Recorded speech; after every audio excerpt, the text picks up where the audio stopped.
Di mana titik tidak masuk akalnya? Di mana titik tidak masuk akalnya? Secara film maksudnya. Aku mencuri gara-gara kakek nggak kasih aku HP. Hai guys, kalian masih ingat dengan kakek sarjana sepuh ini nggak? Kini gue mau melanjutkan lagi kisahnya yang dimana setelah lulus jadi sarjana, beliau malah mendaftar sebagai pejuang agar bisa mengusir para penjajah dari negeri ini. Oke, tanpa berlama-lama lagi, mari kita gaskan. Film ini berawal dari seorang kakek yang dulu menekuni kuliahnya di umur sepuh dan jadi S1, bahkan diangkat jadi motivator, tapi entah kenapa, mungkin para anak-anak muda sudah muak dengan spam kata-kata motivasi dari kakek-kakek ini, sehingga ia kembali menekuni kerjaannya sebagai jasa becak turbo yang siap mengayuh pedal sepeda sampai putus. Nah, di tengah kerasnya hidup yang dijalani Nolan, ia juga tak lupa untuk bersedekah, ya walau cuma gorengan. Hitung-hitung memperkenalkan apa itu kolesterol. Kemudian saat satu pelanggan ingin menunggangi becak turbo Nolan, ia pun dikritik dan ditolak. Akibat kaki Nolan seperti sangkuni yang sehabis ditabrak Johnson. Maaf ya Pak, saya naik beca yang lain aja. Kasian banget kek. Merasa di tempat mangkalnya sepi, ia pun mencoba mencari pelanggan dengan cara goes berkeliling kampung sampai ketemulah dengan nenek-nenek yang kepalanya lagi kena panas dalam, lalu menawari jasanya untuk mengantarnya pulang, tapi tentunya dengan kode voucher gratis ongkir. Ya, biasalah. Bersedekah di awal, bersukses-sukses kemudian. Uangnya tinggal 5.000. Ongkos becaknya gratis. Karena kebaikan kakek Nolan, seorang minion pun menggosipinya langsung bersama keluarga Nolan kalau Nolan menggratiskan tumpangan ke seorang nenek-nenek hingga membuat istrinya yang sok-sok jadi nenek-nenek ini merasa kesal. Akibat hidup lagi miskin-miskinnya, punya suami malah berbagi sedekah. Kalau nolongin keluarga orang bisa, kalau nolongin keluarga sendiri nggak bisa. Istri Nolan muda kali ya, kagak ada keriput-keriputnya. Padahal pemarah loh, harusnya kan cepat tua. Lihat noh, alis diputihin pakai kapur ajaib. Setelah menebar kebaikan, kini Nolan pun mendapatkan pelanggan, tapi sayangnya miskin attitude dan tata krama. Ya maklum, zaman penjajahan dulu belum ada mapel budi pekerti. Karena bisa-bisanya memberi ongkos Nolan 10.000 akibat becak Nolan tak mampu mengeluarkan turbo. Salah sendiri, bapak gitu becanya lama. Buset dah, bawa barang kayak orang mau pindahan naik becak terus ngarep cepet sampai. Yang gini-gini nih cocok diazab kena senggol carry spek turbo.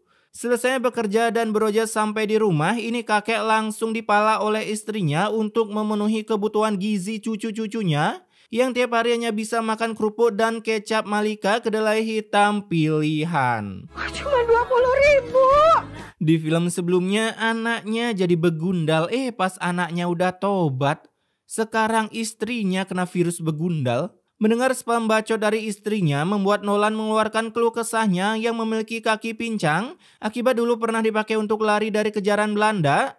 Belanda ngejarnya pakai tank sampai berhasil membantu kaki pertama dalam mengusir penjajah. Asik. Banyak orang yang tidak bisa menerima jasaku lagi, Bu. Kenapa kamu jadi pejuang kemerdekaan? Karena seorang pejuang kemerdekaan itu nggak bikin kita kaya. Kasian ya Nolan, kakinya pincang karena dilindas tank. Merasa cangkem istrinya begitu membegundalkan membuat hati Nolan sakit, namun hati lagi sakit-sakitnya ada lagi yang lebih menyakitkan, ya kalian tahu sendirilah. Apalagi kalau bukan mama kontrakan minta jatah bulanan. Kebiasaan film pintu kemana aja tuh nggak jauh-jauh dari mama kontrakan cuy. Nggak pernahkah mereka punya rumah sendiri? Atau ini kakek pas muda kebanyakan ngopi jadi nggak bisa beli rumah ya? Cuaks. Setelah mendengar beribu spam dari cangkem woman dan mama kontrakan, membuat Nolan sempat ingin kembali ke kursi penonton, tak kuat dapat peran yang terlalu kismin. Namun ketika cucunya datang dan memberitahu kalau bulan kemerdekaan sudah dekat, membuat jiwa perang Nolan bergejolak, bahkan tak segan-segan mengeluarkan zirah perangnya yang dulu pernah dipakai untuk menggedik cangkem Belanda. Baju veteran apaan masih baru gini? Di sana Nolan pun juga mengajarkan cucunya untuk cinta tanah air dengan belajar yang giat agar bisa nyalak. Enggak dong. Ya bukan berarti kamu harus mengusung senjata melawan penjajah. Tidak. Ya tidak dong. Orang sekarang penjajahnya bangsa sendiri. Keesokan harinya mulailah Nolan merayakan bulan kemerdekaan bersama cucunya bernama Mira. Sedangkan istri dan cucu lagi satunya tak mau ikut karena merekanya bisa memberi bacotan dan meminta uang. untuk memenuhi isi kebegundalan hatinya. Ya, seperti bocil FF zaman now. Apalagi kalau nggak minta HP spek gaming. Mendingan uangnya ditabung buat beliin aku HP. Apa itu kebutuhan untuk sekolah? Nyesel nggak? Jadi cucu kakek nggak guna kayak gini. Widih, cangkemnya. Dikira Nolan kagak nyesel melihara lu apa? Hari demi hari karena menerima ancaman oleh istrinya yang mengharuskan mencari uang yang banyak, terpaksa Nolan harus bekerja lebih ekstrim lagi meskipun turbo di becaknya tak berfungsi. Bahkan terpaksa menekan pengeluaran untuk makan dan minumnya di luaran sana demi bisa memberi istrinya rejeki sesuai permintaannya. Ya elah, rantainya pakai putus segala. Kalau begini, ini harus dibawa ke bengkel. Nggak usah kek, ya ilah masa nggak bisa benerin rantai sepeda dah. Alhasil karena Nolan tak tahu cara membetulkan rantai yang salah rute membuat dirinya harus mengeluarkan cuan lagi hingga malam harinya. Lagi-lagi ia menerima damage cangkem dari istrinya. Nenek tuh mintanya 100.000. Ini malah 50.000. Suruh dia aja besok-besok kerja kek. Dikira gampang apa ya cari uang 100.000 apalagi modal ngebecak. Terlebih lagi karena para begundal di rumah Nolan tak tahu gimana susahnya nyari uang, ini bocah berbatang bisa-bisanya malah minta ikut study tour ke Somalia untuk meet and greet dengan para bajak laut. Pokoknya harus dapat uang buat bayar study tour. Kalau nggak aku berhenti aja di sekolah ya. Lah, bagus dong. Tinggal beli aqua terus minta-minta di jalan kan lebih berguna cuy. Berguna buat para Satpol PP biar ada yang ditangkep. Besoknya karena tuntutan dari cucunya yang ingin pergi ke Somalia membuat Nolan lagi-lagi harus bekerja lebih ekstrim di atas ekstrim sampai membuat kepalanya pusing dan hampir menabrak seorang ngabers. Hati-hati dong. Udah, saya turun di sini aja. Para minion di pintu berkah kagak pernah diajarin sopan santun cuy ke orang tua. Merasa sudah tak kuat menjalani pekerjaan yang begitu membecakan membuat Nolan harus pulang lebih awal. Hingga lagi-lagi cangkem istrinya ngedumel karena Nolan hanya bisa berhasil meraih rejeki sebanyak 40.000. Loh, kok cuma 40.000? Gue jadi Nolan, gue ceraiin aja sih ini istrinya. Rugi bersama cuy kalau nggak ada cinta dan kasih sayang, asik. Nenek pirang masih banyak di luaran sana Lan. Kala itu datanglah si begundal cucunya yang marah-marah akibat mendengar kakeknya belum bisa mengumpulkan uang untuk bayar study tour. Ya elah, antar pakai beca aja itu ke Somalia. Bahkan ini begundal sampai merekomendasikan Nolan untuk menjual becanya demi dirinya bisa study tour. Namanya doang study tour.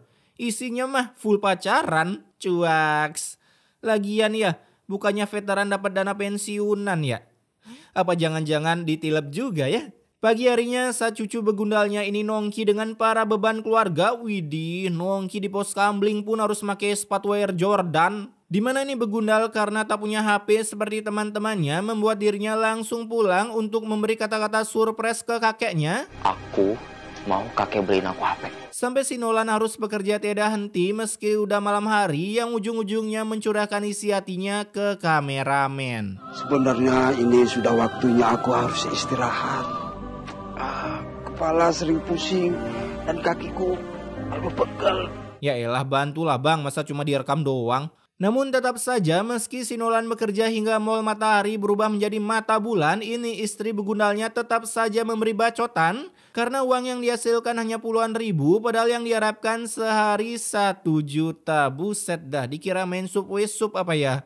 Kala itu begundal bocil yang tahu kakeknya tak bisa membelikan HP, ia pun mengancam akan mogok sekolah sebelum ada HP gaming spek Intel Pentium Core I Love You di kamarnya. Ya kan aku udah bilang, aku bakal sekolah kalau aku udah dapet HP. Gue kalau punya anak kayak gini sumpah dah, gue serahin ke pemulung udah, biar tahu gimana hidup luntang lantung. Nah saat healing, begundal ini pun melihat sebuah HP yang menganggur di mana ia langsung mengayabusanya. Karena kemungkinan bapaknya dulu adalah seorang koruptor. Tapi sayangnya saat terciduk, ia pun hampir jadi bulan-bulanan salam dari Binjai sampai datanglah si Nolan yang mencoba menjadi wasit. Aku mencuri gara-gara kakek nggak ngasih aku HP. Padahal bisa dibilang kakek ini adalah mantan pejuang. Tapi cucunya malah jadi pencuri kayak gini. Apa jangan-jangan dulu si Nolan pernah ngecas sama penjajah ya? Sifat penjajahnya nurun ke cucunya. Berita pengayabusan cucunya pun sampai tersebar hingga penjuru dunia, bahkan mungkin Luffy dan kawan-kawannya juga tahu. Tapi yang pasti saat istri si Nolan tahu cucunya nyuri HP, Aduh. Kalau aja dia beliin HP buat Riko, pasti nggak akan kayak gini kan jadinya. Mau dibilang salah juga salah, mau dibilang benar juga salah. Ya iyalah, cucunya yang nggak tahu diri si Nolan yang disalahin. Sesampai Nolan di rumah, ia pun kembali diberi bacotan karena istrinya sudah tak kuat menjadi nenek-nenek miskin. Pasti ngasihnya sedikit lagi. Ini tuh cukup buat apa? Tahu gini harusnya si Nolan nyerahin aja istrinya ke penjajah ya waktu itu. Biar diperkaos. Nah kala itu saat Nolan mendorong becak turbonya, ia pun bertemu dengan seorang bocil yang sedang menangis akibat belum dijemput. Aku gak bisa pulang. Bagaimana kalau kakek ini yang nganter kamu pulang? Kamu mau antar aku pulang? Lah, seketika langsung berubah. Terdidik jadi dobles sejak dini ya kids. Si bocil yang menerima tumpangan, ia pun langsung diantar menuju rumahnya dan tak lupa dengan menggunakan voucher gratis ongkir. Tentunya ini bocil mendapatkan tumpangan gratis tanpa harus teriak-teriak dari luar menyuruh emaknya keluar untuk membayar beca. Rumah elit malah disedekahin, diporotin dong. Di sisi lain begundal bocil yang harus dilenyapkan dari alam semesta pun kembali berulah dengan menjual baju zirah kakeknya yang pernah dipakai adu gedik dengan Belanda. Ini paling mahal 100.000. Buset, 100.000 itu ada bekas keringat zaman penjajahan loh pak. Tapi daripada tak bisa nongkrong sambil ngudut sebat, ini bocil pun mau-mau aja deal dengan harga segitu. Sementara adiknya yang tahu kakak begundalnya jual baju zirah perang kakeknya, ia pun langsung mengadu ke Nolan. Namun sayangnya yang namanya bubur udah jadi nasi ya tentunya dong kebalik. Si Nolan pun mau tak mau harus melakukan drifting demi bisa menemukan baju yang katanya keringat Denles pernah hinggap di sana. Dimana ketika udah ketemu penjual ini pun menjual dengan harga yang gak ngotak. Saya jual baju ini 500.000. Wih, cuan. Beli 100k jual 500k. Nah demi bisa membeli kembali zirah perangnya, si Nolan terpaksa harus bekerja keras sebagai kuda seperti di zaman Romusa. Meskipun sebelumnya harus menerima bertubi-tubi quotes dari istrinya yang cukup masuk akal. Kalau nggak ada seragam itu kita nggak mati kan? Nggak ada beras kita nggak makan. Iya juga ya. Zaman sekarang harusnya mentingin isi perut aja udah cukup dah. Walaupun diserang habis-habisan dengan quotes dari Mario Dendi, teguh, mental si Nolan pun tetap tegar berdiri seperti tiang bendera yang mampu menahan badai topan sekaligus asik. Karena sekarang tiap pagi-pagi buta, si Nolan sudah siap pergi mencari pelanggan agar dirinya semakin dekat dengan ajal. Enggak dong. Agar dirinya semakin dekat untuk meminang baju zirahnya. Kala itu saat sampai di pasar Tanah Bambang, Nolan pun berhasil mendapatkan satu customer yang membawa beban sebanyak beban hidup kalian. Sampai membuat becaknya hampir tak mau jalan karena kebetulan turbo di pedalnya tak berfungsi. Terlebih lagi untuk membantu kakeknya shopping baju perang, cucu yang begitu imut ini pun rela menjadi builder pasar dengan mengangkat beban kehidupan para minion di sana yang lalu uang tersebut langsung diberikan ke kakeknya. Namun beroja mengcosplay sebagai pembanting tulang yang handal, saat sampai di rumah cucunya pun langsung terkena semprotan maut dari cangkem neneknya. Mau nebus seragam veteran padahal nggak punya uang. Siva, kamu nggak boleh lagi ke pasar. Ngerti? Ingat guys. Carilah istri yang bisa menerima solusi bukan memberimu masalah tanpa solusi, asik. Alhasil saat lanjut bekerja datanglah seorang Hayabusa yang tak tahu diri menilap uang Nolan yang berojak ke kumpul seperempat dari harga baju. Sampai tak segan-segan menyenggol dong Nolan hingga membuat kaki Nolan jadi tambah mengsengkunikan. Kaki kamu kenapa pak? Bapak tadi terjatuh. Kenapa sih pak? Kita selalu ada aja masalah. Nggak guna kali istri Nolan jual aja noh di dark web. Nah setelah berabad-abad hingga 17 Agustus akan bertemu dengan 17 Agustus lagi. Akhirnya ini si Nolan bisa mencukupi dananya untuk men-check out seragam zirahnya. Namun beroja mau shopping-shopping datanglah sebuah masalah yaitu begundal cucunya yang hampir wasted akibat tak sengaja geber-geber dengan bit karbu ke seorang motovlogger. Dipakai saja uang yang untuk membayar baju veteranku itu. Ya elah kek, udah biarin aja itu cucunya staycation di RS sampai film selesai. Karena kebaikan hati Nolan membuat ginjal dan paru-paru cucunya merasa tersentil sampai membuatnya tiba-tiba tobat. Bahkan berjanji akan resign menjadi begundal agar bisa memulai hidup yang lebih baik. Serta suatu saat jika sudah sukses, ia bersiap menebus seragam yang telah dijualnya. Ya elah, Nunggu lu sukses mah seragam udah sold out duluan. Selain Begundal cucunya yang tobat, kini istri Nolan juga ikutan tobat setelah lubang hidungnya sudah tak mampet lagi jadi bisa menghirup energi positif dan membuang energi negatif. Asik. Sehingga hari itu juga ia langsung menuju rumah majikan untuk menyatakan perasaannya yang ingin kasbon demi suaminya bisa beli baju perang. Tapi ya tentu dong gak dikasih. Majikan di pintu berkah kalau spek minion kagak ada yang baik bos. Kecuali MC. Mendengar usaha istrinya yang tak ada usahanya itu membuat Nolan lagi-lagi harus pasrah dengan kakinya. Tapi pada suatu hari tiba-tiba kaki Nolan tak bisa digerakkan yang membuat cucunya harus menggantikan posisi Nolan sebagai pengemudi becak turbo spek cumi darat. Si Nolan harus terima kasih sih sama motovlogger. Berkat digedik sama motovlogger ini bocah kepalanya bisa kembali ke setelan pabrik dah.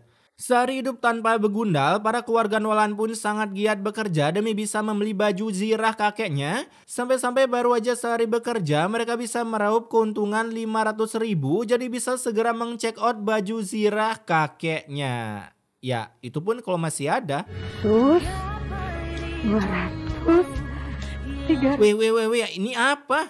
Ini apa? Bisa-bisanya mainan kru film masuk ke dalam frame. Buset dah. Masa kagak difilter cuy kesalahan ginian? Setelah menghitung dan uangnya cukup, mereka pun langsung cus OTW ke toko thrifting. Dan kalian tahu apa jawaban si penjual? Bajunya udah dibeli orang lain, Pak. Sialan, rugi dong. Sejauh ini nonton kalau ujung-ujungnya gagal check out baju zirah.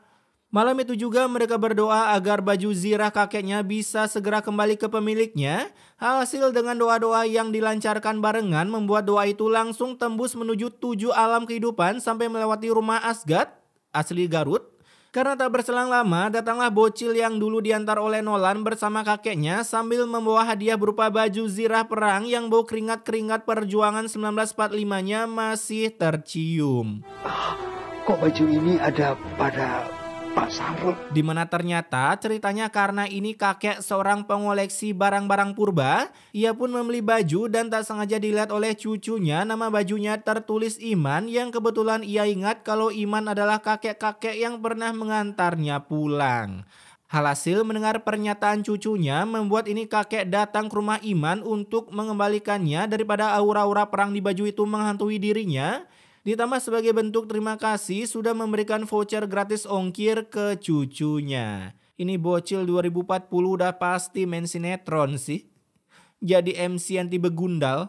Setelah kembalinya zirah perang Nolan, besok ia pun jadi bisa ikut merayakan upacara 17 Agustus dengan skin full pejuang bersama kawan-kawannya. Serius amat bu ngematnya. Lalu film ini pun ditutup dengan Nolan yang kembali bercerita tentang kerasnya perjuangan dirinya melawan penjajah bahkan harus adu balap dengan tank tempur. Siva juga janji kek. Ya, setelah itu nyalek ya kids. Oke, pesan immortality-nya di sini, hargailah kakek dan nenek kalian semasih hidup dan jangan pernah menjadikan mereka sebagai sapi perah yang hanya datang di saat tititnya isi susu sedangkan saat kering kalian tinggalkan. Asik. Karena ingat dengan mendengar cerita-cerita dari pendahulu kita dapat dipastikan kita bisa semakin bisa mensyukuri hidup ini. Saya Wisnu, stay wak-wak guys.